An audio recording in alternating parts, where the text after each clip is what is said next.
नमस्कार जननी टीवी राशिफल कार्यक्रम को आपण को स्वागत। आज आषाढ़ मास 30 दिन इंग्राजी मास जुलाई 14 तारीख सोमवार। आसंतु जानिबा कौन रही आज आपण राशि फलाफल। राशि चक्र प्रथम राशि मेष राशि। चाकरी रे आज आपण को सफलता मिलिबो। अर्थ निवेश करिबा पई आज भल समय अटे। भविष्यत पाई अर्थ संचय करिवे। आपणकर आज धार्मिक यात्रार जोग रही। कर्म अनुसार आपणकु फल मिल पारे। आय और व्यय समान रहिबो। परवर्ती राशि वृष राशि। आजिर दिन रे आपणकु सफलता प्राप्ति हेबो। सृजनात्मक कार्य प्रति आज आपणकर आग्रह बढ़िबो।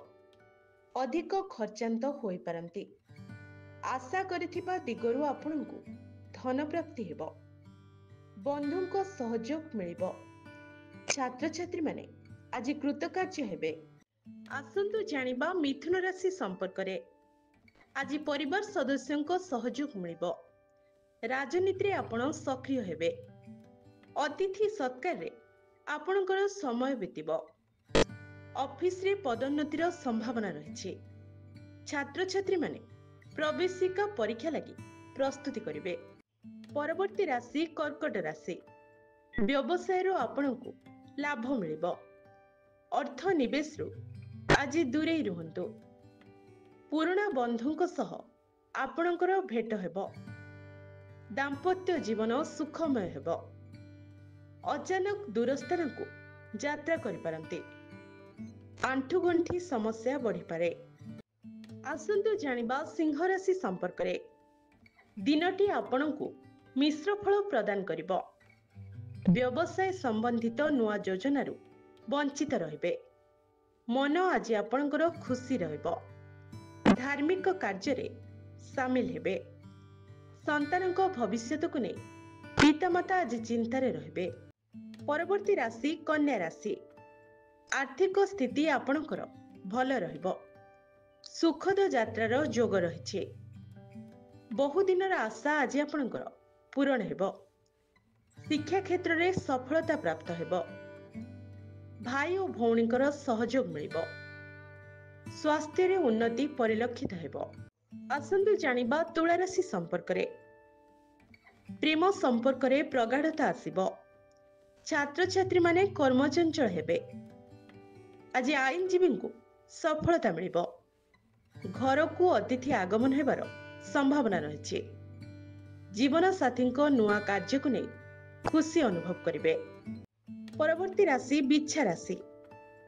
घरे धन धान्य वृद्धि हेबो। विवाह प्रस्ताव आज आपणकर स्थिर होई पारे। घरे मांगलिक कार्यक्रम आयोजन हेबो। परिवार सदस्यंक मध्यरे तिक्तता दूर हेबो। पति पत्नी मध्यरे मनोमालिन्य होई पारे। आसंतु जानिबा धनुराशि संपर्क रे। ऑफिस रे आज आपणकर मान सम्मान बढ़िबो। ऑनलाइन कार्य लाभ मिलिबो। निवेश पूर्वरु अभिज्ञ लोकंको परामर्श नियंतु। नूतन व्यवसाय आरंभ करबाकू आजिर दिनटी अनुकूल अटे। प्रेम व्यापार रे सफलता मिलिबो। आसंतु जानिबा मकर राशि संपर्क रे। चाकरी निष्पत्ति पई द्वंद्व रे रहिबे। छात्र छात्री माने अधिक परिश्रम करिवे। प्रेमिक प्रेमिकांक मध्यरे भूल बुझामणा देखा देई पारे। समाज सेवारे निजको नियोजित करिवे। आज आपण दान धर्म करंतु। आसंतु जानिबा कुंभ राशि संपर्क रे। कार्य रे बाधा आसीबो। व्यवहार रे नियंत्रण रक्षा करिवे। भाबी चिंती खर्च करंतु। किछि कथा को नै आपण आज चिंतारे रहि पारंती। हजि जाइथिबा जिनिस आज आपण फेरी पाइबे। आपणकर मान सम्मान वृद्धि पाइबो। राशि चक्रर शेष राशि मीन राशि। आसंतु जानिबा कौन रही आजिर मीन राशिर फलाफल। घरे पूजा पाठ आयोजन करिवे। निज पसंदर कार्य करी खुशी हेबे। पारिवारिक जीवन आज आपणकर सुखमय हेबो। निज लोक आज शत्रु साजी पारंती। सफलता पाई कठिन परिश्रम करबाकू पड़िबो।